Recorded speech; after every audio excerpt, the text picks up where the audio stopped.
Imagine stepping off a plane and realizing your passport just became a target on your back. No allies, no protection, no way out. There are places on this planet where being American isn't a vacation risk, it's a provocation.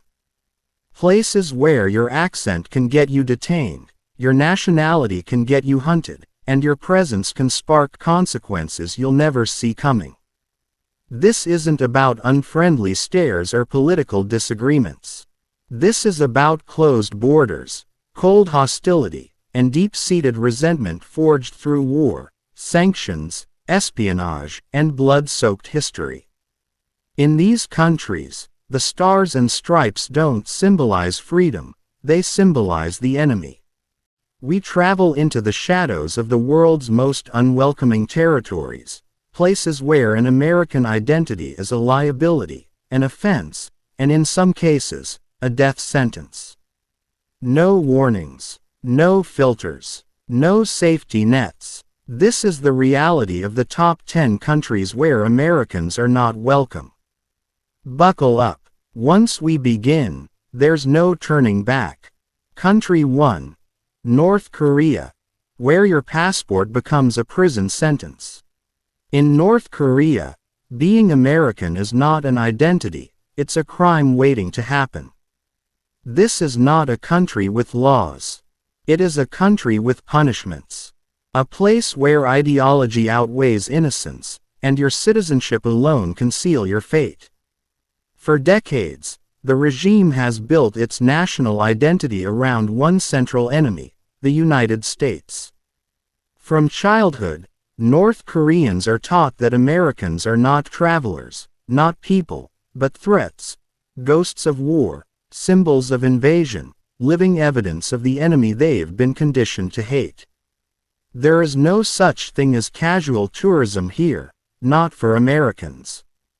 Any U.S. citizen allowed in is escorted every moment by state handlers. You don't walk, you're walked. You don't speak, you're monitored. Locals cannot look at you, speak to you, or acknowledge that you exist. And if they do, they pay the price. But the true danger begins the moment the regime decides you are useful. North Korea doesn't arrest Americans for breaking laws, it arrests them for leverage. A misplaced photograph, a misunderstood word, or a fabricated accusation is all it takes for the state to take you. Once detained, you are no longer a person. You are a bargaining chip in negotiations you will never hear and cannot affect.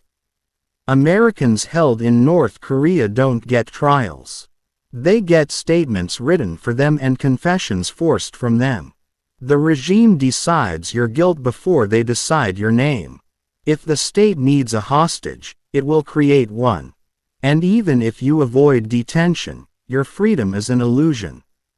You sleep in government-controlled hotels rigged with devices. You eat food chosen for you, follow tours mapped for you, and are shadowed by invisible eyes. Every step is a performance for a regime that doesn't trust you, doesn't want you, but will not hesitate to use you. The United States now bans its own citizens from traveling there. Not because North Korea rejects Americans, but because it hunts them slowly. The danger isn't just real, it's policy. In North Korea, you are not a tourist.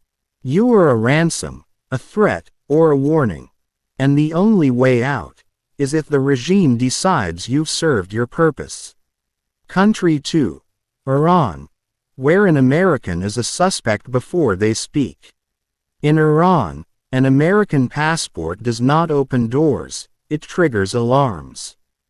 Long before your plane lands, before your feet touch the ground, you have already been profiled by a system trained to view you not as a visitor, but as an infiltrator.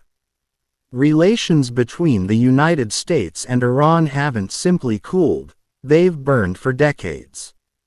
The 1979 embassy hostage crisis wasn't just an event.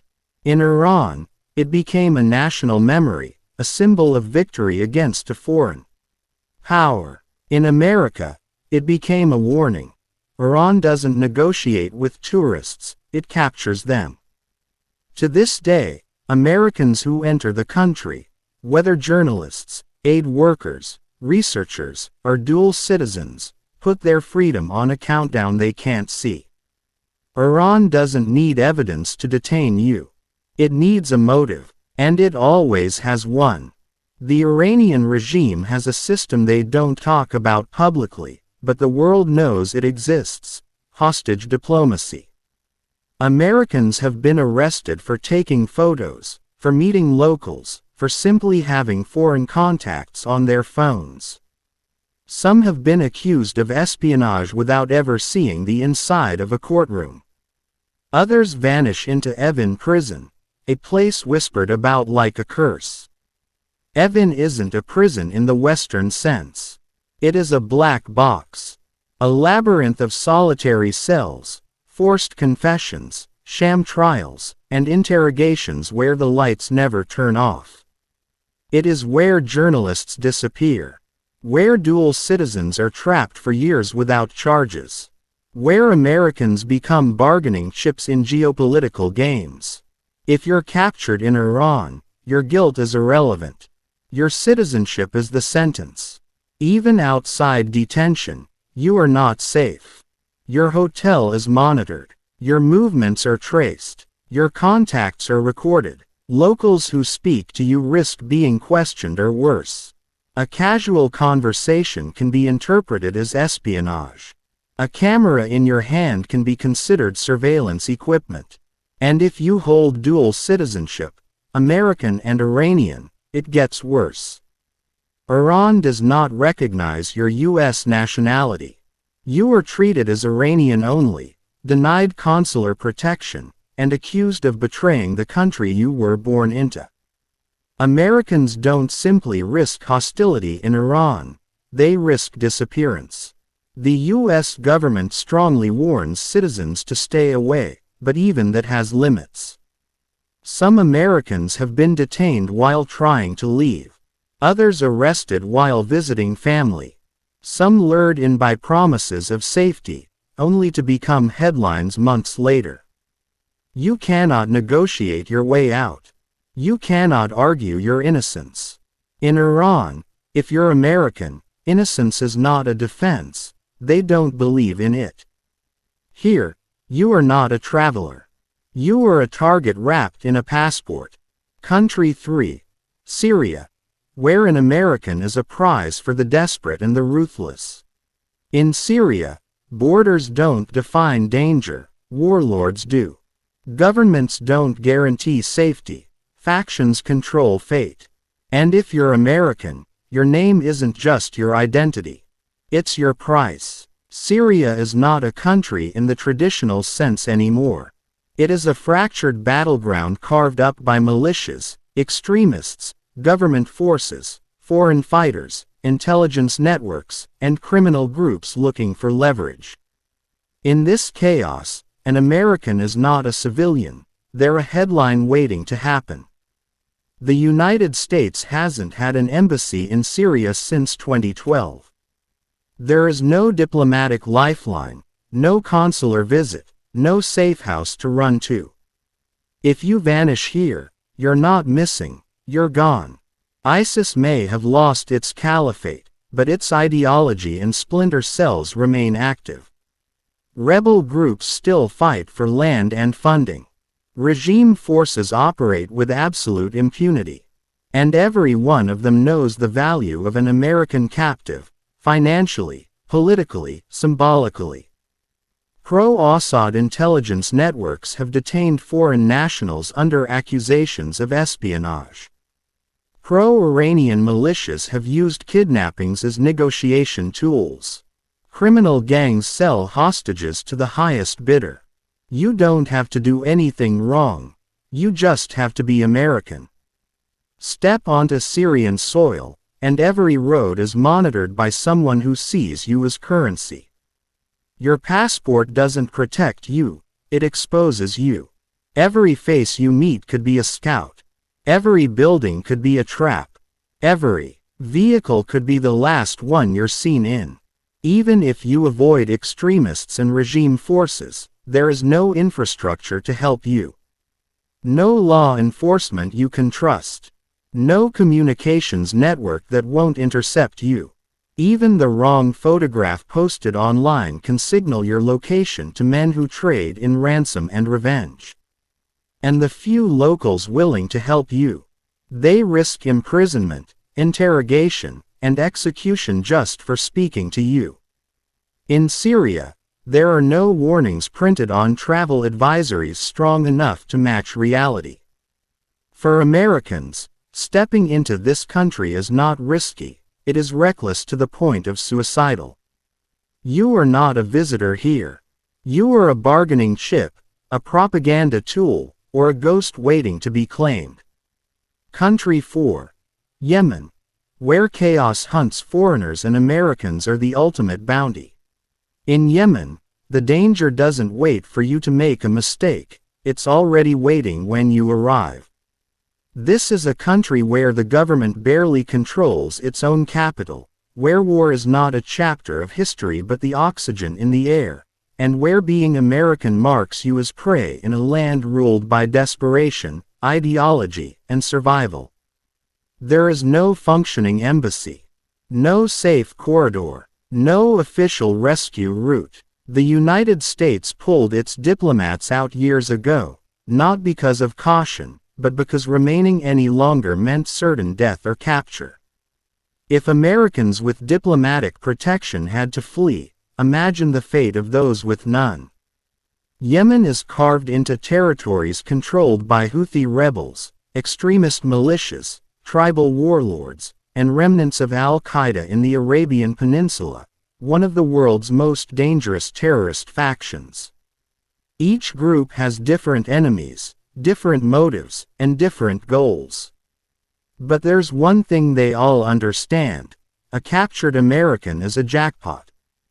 To them, you are not a person or a visitor, you are money, leverage, or a public message waiting to be delivered.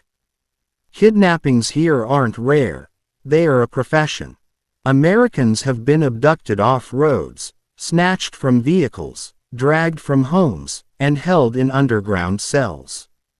Some are traded, some are tortured, some are never seen again. Even aid workers and journalists, traveling under neutrality and goodwill, have vanished into the shifting sands of Yemen's war economy. The Houthis, who control the capital city of Sana'a, have detained Americans under charges so vague they barely need to exist. Foreigners have been accused of espionage without trials. Some are forced to confess on camera. Others simply disappear into facilities no one can access and no one dares to name. To make matters worse, foreign militias trained and funded by outside powers operate with their own rules. If they believe you're American, they don't need proof to act, they just need an opportunity. And the danger is not only in capture. Airstrikes, drone warfare, and missile attacks crisscross the skies without warning. The wrong building, the wrong district, the wrong vehicle can kill you long before a kidnapper ever reaches you. Hospitals are in ruins, roads are broken, communication is unreliable, no one is coming to save you, even if the world knows where you are. In Yemen, law does not exist. Borders mean nothing. Allegiances change overnight. And once you're taken, your only identity is the one they assign you, American. And that word alone is worth more to them than your life. Country 5. Somalia, where an American is a target the moment they land. In Somalia, the danger doesn't wait behind borders, it waits in the streets, the ports, the deserts, the coastline, and the shadows of every armed faction vying for blood and profit. There is no illusion of safety here. No false promise of diplomacy. If you're American, your arrival is not the beginning of a visit, it is the beginning of a hunt. Somalia has not been a stable nation for more than 3 decades. It is a country fractured by civil war, dominated by militias, and haunted by one of the most feared extremist groups on earth, Al-Shabaab. These militants do not negotiate. They do not issue warnings. They do not see Americans as civilians. To them, you are a symbol of the enemy, a tool for propaganda, or a corpse to be displayed as a message. Kidnapping is not a crime here, it is an industry. Pirates once ruled the coasts, hijacking ships and holding foreign crews for ransom.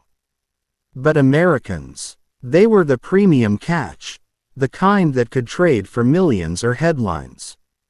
And even after international patrols reduced piracy at sea, the threat moved inland, mutating into warlord networks and insurgent cells who view every foreigner as currency. If you're American, the value on your head is multiplied. There are no safe hotels, no secured roads, no hidden sanctuary for Westerners. Even stepping outside an airport, if you somehow land there, is enough to mark you. Armed escorts are not precaution, they are survival. And even they can't guarantee your fate. In Mogadishu, bombings erupt without warning. Militants disguise themselves as soldiers, police, or civilians. Foreign aid workers and journalists have been assassinated in convoys, abducted from vehicles, and executed on camera. Their only crime, being foreign. Their ultimate liability, being American. And the government, it can't protect itself, let alone you. Its control is limited to small sectors of the capital, and even there, power is fragile and temporary. Beyond that, Somalia becomes a map of invisible borders, each ruled by different men with different guns and different prices. Western intelligence agencies have confirmed that Al-Shabaab actively seeks American captives, not just for ransom, but for revenge and propaganda. If they catch you, there is no negotiation, no legal process, no appeal. Your fate becomes content for a broadcast watched by the world. There is no embassy to call, no government office to run to, no consular visit to arrange your release.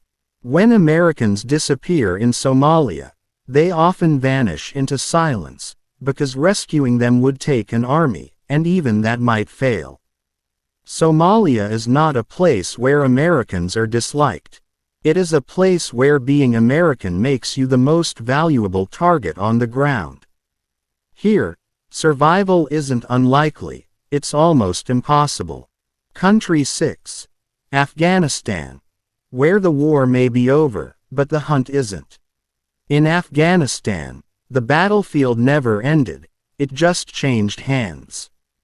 The U.S. military may have left, but the memory of its presence is carved into the soil, the streets, and the eyes of those who now rule the land. And for Americans, that legacy is not a shadow, it is a target on their backs. Since the Taliban returned to power in 2021, Afghanistan has become a place where the very idea of being American is synonymous with enemy, occupier, or traitor to the faith. You don't walk these streets as a traveler. You walk as a ghost of a war no one has forgotten. There is no American embassy, no military base, no diplomatic shield. If you vanish, there is no rescue mission waiting in the wings and no consular visit to negotiate your name off the list. You're alone the moment you arrive. The Taliban don't need a reason to detain you. They need only your passport. Extremist factions still roam freely, some aligned with the Taliban, some not, but all of them knowing one thing: an American is more than a hostage. They are a symbol, a bargaining chip, a sentence. And if the Taliban don't take you, someone else will. Al-Qaeda remnants still linger in mountain strongholds. ISIS-K prowls the east and north, targeting foreigners for capture and execution. Criminal networks operate between cities, selling information, bodies, and identities to the highest bidder. Your name, your nationality, your face, all of it becomes currency the second someone notices you don't belong. Even if you avoid militant groups, the danger doesn't rest. The government operates on ideology, not law. A casual word, a foreign camera, or a misunderstood gesture can trigger suspicion. Locals who speak to you risk being labeled collaborators. Translators and guides have been executed for less. And travelers. They don't disappear quietly. They are paraded, questioned, filmed, and coerced into false confessions before the world ever learns their names. After the U.S. withdrawal, the Taliban made one thing clear. They tolerate no influence, no interference, and no reminders of the power that challenged them for 20 years. And Americans, no matter how neutral, are the ultimate reminder. If you walk into Afghanistan with an American passport, you are not entering a country. You are stepping into a memory of war, into the hands of men who see you not as a traveler, but as a prize of revenge long overdue. You won't blend in. You won't disappear. You'll be found. By someone. And what happens next won't be a misunderstanding. It will be intentional. Country 7. Iraq. Where old wars follow Americans into the present. In Iraq, the war ended on paper, but not in the minds of the people who lived it. The land is quiet in places, burning in others, but the memory of invasion, occupation, and airstrikes is alive in every street. And if you're American, you don't arrive as a stranger. You arrive as a reminder. The U.S. Embassy compound in Baghdad is one of the most fortified diplomatic structures on Earth, for a reason. Outside its walls, your passport does not protect you.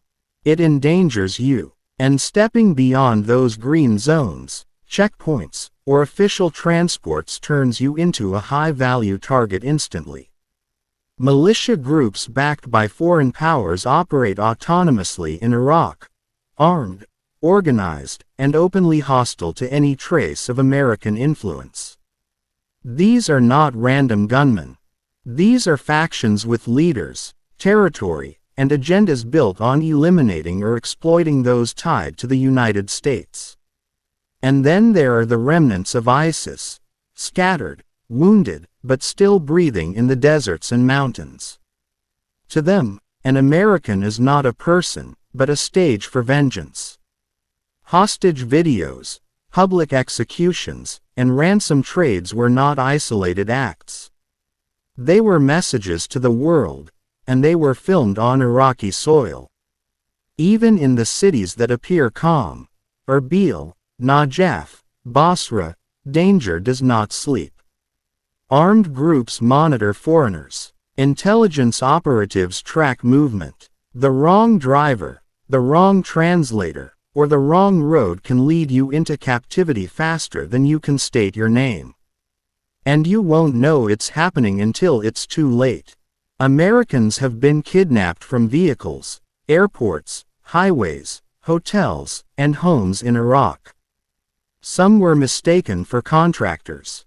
Others were targeted intentionally. Some were killed. Others were traded like bargaining chips in negotiations that never made headlines. The government itself is fractured. Part military, part militia, part foreign influence. Loyalties shift like the desert wind. One man may help you in the morning and hand you over by nightfall if the price is high enough or the threat is greater. Even if no one touches you, resentment fills the silence. You are not seen as neutral. You are seen as a footprint of the past, a shadow of military convoys and drone strikes that scarred generations. And if something happens, if you disappear, there is no guaranteed extraction. No swift response. No stable authority to intervene. Your name becomes a file passed between agencies while your fate is decided by men who trade in power, revenge, and silence. In Iraq, Americans don't visit. They return to a battlefield, whether they know it or not. Country 8. Libya, a nation with no master and no mercy for foreigners. Libya is not a country, it is a battlefield wearing the disguise of a nation. Since the fall of Muammar Gaddafi in 2011, power has shattered into fragments. Warlords, militias, extremist factions, and foreign-backed proxies fight not for peace, but for control.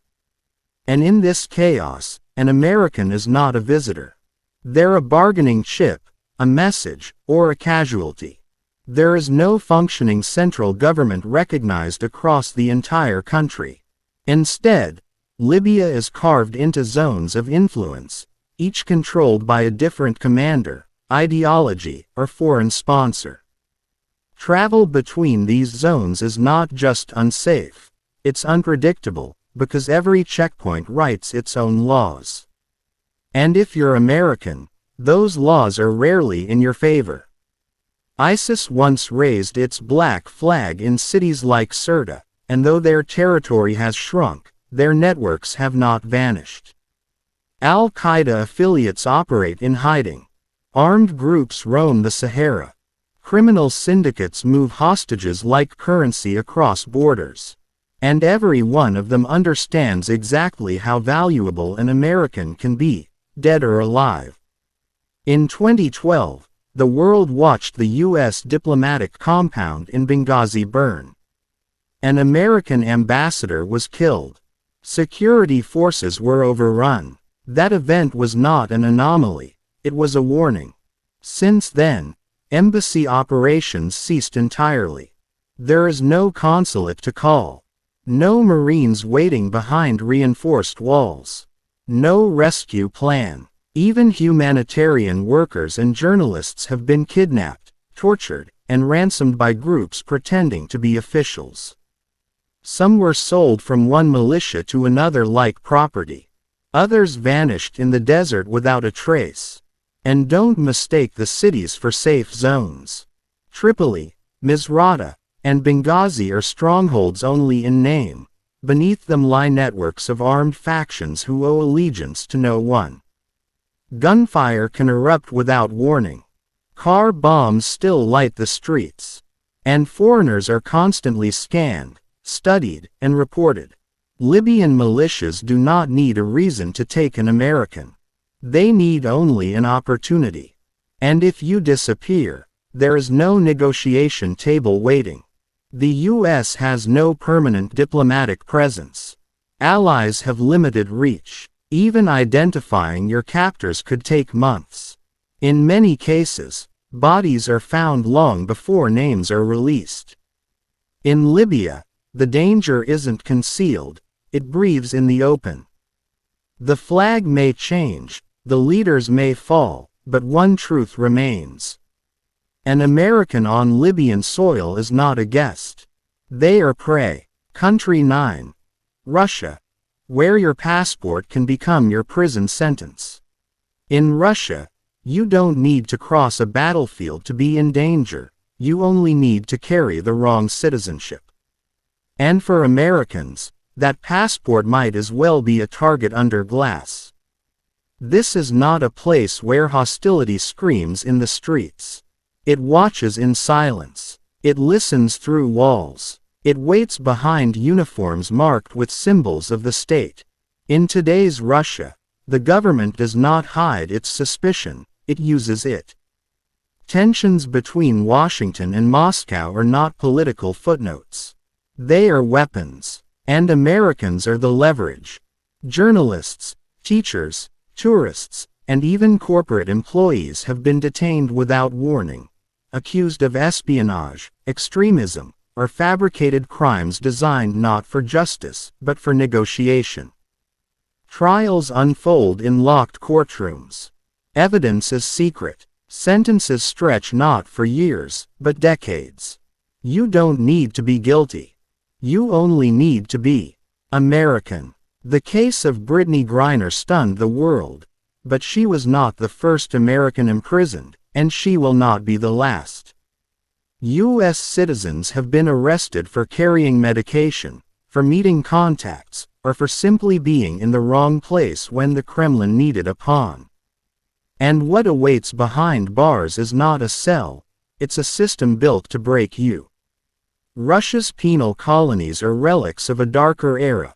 Labor camps buried in frozen wilderness, where walls are made not of steel, but isolation, exhaustion, and despair. Heat may fail, food may rot, medical care may disappear entirely. Complaints are not logged, they are punished. And outside those walls, you are watched. Every message is monitored, every movement tracked. Your devices, your contacts, your conversations, they're of interest the moment you arrive. Foreign NGOs have been labeled threats. Diplomats operate with caution. Even translation errors can be twisted into confessions. And once arrested, you are not a traveler in trouble. You are state property. The Kremlin does not negotiate for your freedom, it trades for influence. Prisoner swaps, sanctions relief, political favors, your life becomes a bargaining chip. If conflict escalates, borders may close overnight.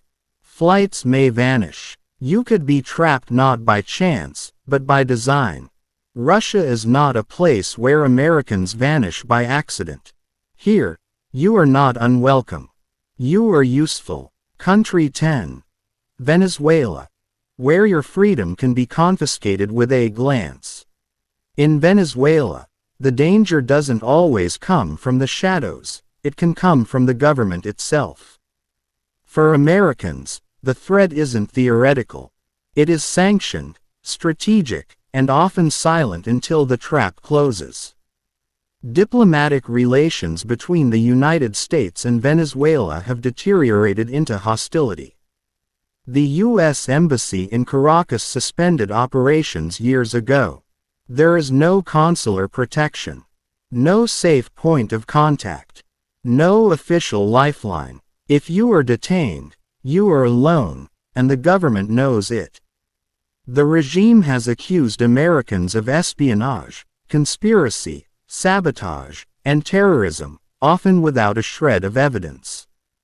Journalists have been detained, contractors have been arrested, former Marines, corporate employees, aid workers, and even tourists have been thrown into prison on charges manufactured for leverage.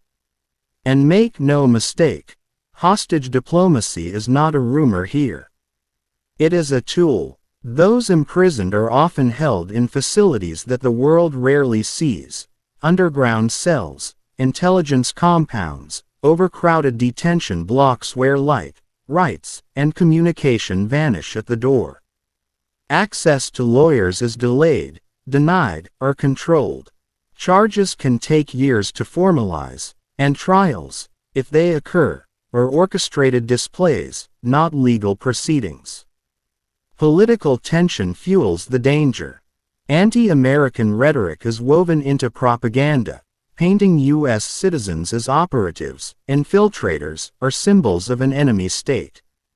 And in desperate times, the government does not hesitate to turn a passport into a prison sentence. Even outside detention, the risk stalks every step. Armed collectivos, paramilitary groups loyal to the government, roam the cities and countryside with impunity. They are not police, but they have power. They are not soldiers, but they have weapons. And their decisions do not require law to justify them. Kidnappings, both political and criminal, remain a threat. Americans and other foreigners have been abducted by gangs seeking ransom, by militias seeking bargaining chips, or by officials seeking headlines. Basic instability adds another layer of danger. Power grid failures, fuel shortages, hyperinflation, collapsed healthcare, and political crackdowns have turned everyday survival into uncertainty. And during chaos, foreigners draw attention, not assistance. And if something happens to you, there is no cavalry coming. Neighboring embassies may attempt coordination, but negotiations with Caracas move at the speed of politics, not urgency. Some Americans have remained imprisoned for years, not because of guilt, but because their detention benefits someone in power. In Venezuela, hostility isn't always loud. Sometimes it smiles. Sometimes it salutes. Sometimes it stamps your passport before locking the door behind you. An American here isn't just unwelcome. They are an asset, until they are a warning. If this shocked you, if it opened your eyes to the danger most people never see, then don't let it end here. Hit subscribe so you don't miss the next place where a passport becomes a risk. Like this video to push it higher so more people learn the truth. And share it, because someone you know may think the world is safer than it really is.